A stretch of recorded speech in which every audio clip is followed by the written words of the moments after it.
In the year 1191, the plains near Tarain, in present-day Haryana, India, braced for a historic clash of titans. A monumental confrontation was brewing, one that would forever be etched into the pages of history. The stage was the First Battle of Tarain, a battlefield that would witness the might of the Ghurid Empire, commanded by Muhammad of Ghor, and the stalwart Rajput Confederacy, led by the legendary Prithviraj Chauhan. The air was thick with tension, a palpable sense of anticipation hanging heavy over the vast plains. The earth trembled under the march of warriors, their armor glinting in the harsh Indian sun, their resolve as unyielding as the ground beneath their feet. Destiny itself seemed to hold its breath, as if the very fabric of time was poised on the edge of a precipice, waiting for the inevitable plunge into conflict. On one side, the Ghurid Empire, a force of invaders led by Muhammad of Ghor, a leader known for his ruthless ambition and military prowess.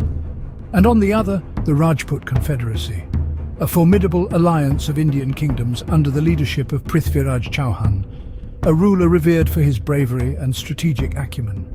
The years leading to this monumental conflict were marked by the relentless expansion of the Ghurid Empire. This was an era of conquest, and at its helm, a man whose ambition was as boundless as the lands he sought. Mu'izz ad-Din, known to history as Muhammad of Ghor, was a ruler of relentless determination and military prowess. His campaign began in earnest in the mid-12th century with the capture of Multan in 1175. This victory was a testament to his strategic acumen, and it marked the beginning of an expansion that would leave an indelible mark on the history of the Indian subcontinent. But Mu'izz ad-Din was not content with just Multan. His gaze was already set on larger prizes, on kingdoms and territories that would further the reach of the Ghurid Empire. In the years that followed, he dared to challenge the formidable Chalukya kingdom in Gujarat and northern Rajasthan. This audacious move was not without its challenges, but it underscored the Ghurid leader's unyielding resolve and his willingness to risk it all in pursuit of his grand vision. Yet the true testament to his ambition was the capture of Lahore in 1186. This city, steeped in rich history and cultural significance, was the jewel in the crown of the Ghaznavid Empire. Its fall to the Ghurid forces was not just a military victory, it was a symbolic triumph that echoed through the corridors of power across the region. The capture of Lahore marked the defeat of the Ghaznavids, a once powerful dynasty that had ruled vast territories across the Indian subcontinent. This was the world that Mu'izz ad-Din had forged, with his relentless pursuit of power. An empire that was steadily expanding, pushing its boundaries further with each passing year. But the Ghurid leader was not done yet. His eyes were already trained on the next prize, on the heartland of the Rajput Confederacy. The stage was set for a confrontation that would reverberate through the annals of history. By 1186, the Ghurid flag flew over Lahore, signifying the defeat of the Ghaznavids. This was the world that the Ghurid Empire had created, a world on the brink of a monumental conflict. In a bid for peace, or perhaps as a ploy for time, Mu'izz ad-Din dispatched his envoy to the court of Prithviraj Chauhan. The envoy was none other than the chief judge Qiwam-ul-Mulk Ruknuddin Hamza. A figure of elegance and diplomacy, he bore a proposal aiming to sway the Rajput king towards a peaceful resolution. His reception, however, was as diverse as the colours of the wind. Some regarded him as a high dignitary, a symbol of respect and peace. Yet others saw him as a harbinger of doom, an omen of the conflict that lurked around the corner.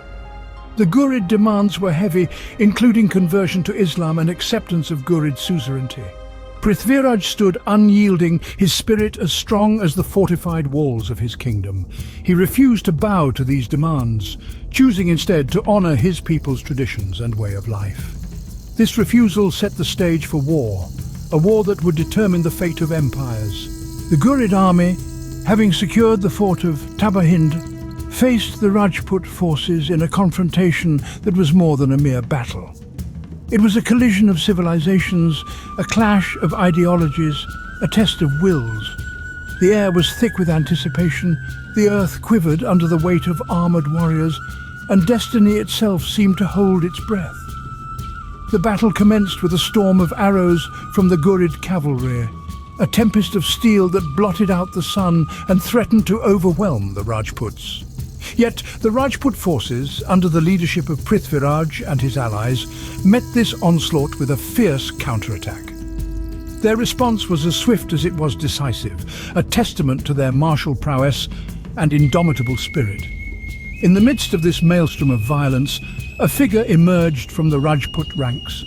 Govind Rai, the ruler of Delhi, distinguished himself with his valor and strategic acumen.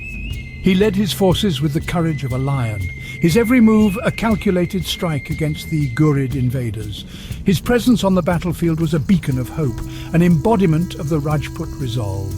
Yet, the Ghurids were not without their own champions. Muiz ad-Din, commander of the Ghurid forces, was a warrior of formidable skill and unyielding determination. In the heat of battle, he charged at Govind Rai, dealing a blow that could have been fatal. But fate had other plans. A young soldier, in a moment of daring, intervened. This unsung hero saved the Ghurid leader from certain death, allowing him to retreat and fight another day. This act of bravery, while seemingly insignificant in the grand scheme of things, would have far-reaching consequences. It was a pivotal moment, a turning point that would shape the course of history. And so, the battle raged on, a clash of titans that would echo through the annals of time. In the heat of battle, Muiz ad-Din narrowly escaped death, a turn of events that would have far-reaching consequences. Despite their victory, the Rajputs did not pursue the retreating Ghurid forces, a decision that would come to haunt them. As the dust settled on the plains of Tarain, the victorious Rajput Confederacy, under the leadership of Prithviraj Chauhan, revelled in their triumph. Yet unbeknownst to them, their decision to let the wounded Ghurid commander, Muhammad of Ghor, escape would have far-reaching consequences. Muhammad, also known as Muiz ad-Din, retreated to the safety of his stronghold in Ghazni, his body battered but his spirit unbroken. His ambition for conquest was far from extinguished. Instead, the defeat fueled a burning desire for revenge and retribution against the Rajputs who had dared to resist his might.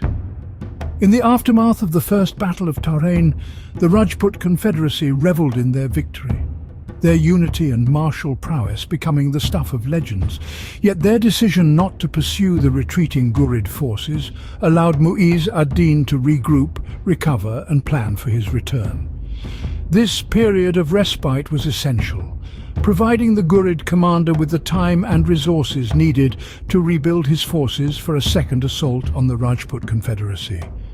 The implications of the First Battle of Tarain were clear. The Rajputs had demonstrated their might, but their failure to capitalize on their victory allowed their enemy to rise again. This would set the stage for the Second Battle of Tarain, a conflict that would test the Rajputs to their limits and shape the course of history in ways they could not have anticipated. The Second Battle of Tarain, fought just a year later, saw an emboldened and prepared Muiz ad-Din return to confront the Rajput Confederacy. This time, the Ghurid forces emerged victorious, a grim reminder of the consequences of underestimating one's foe. Prithviraj Chauhan, the once mighty Rajput leader, was captured and later executed, marking a tragic end to his reign and a significant shift in the balance of power in the region. The First Battle of Tarain was more than just a clash of arms. It was a turning point in the history of the Indian subcontinent, a demonstration of the indomitable spirit of the Rajput Confederacy, and a precursor to the relentless tides of history that would follow. Its aftermath and legacy resonate through the centuries, reminding us of the courage, strategy, and unyielding will exhibited by those who fought.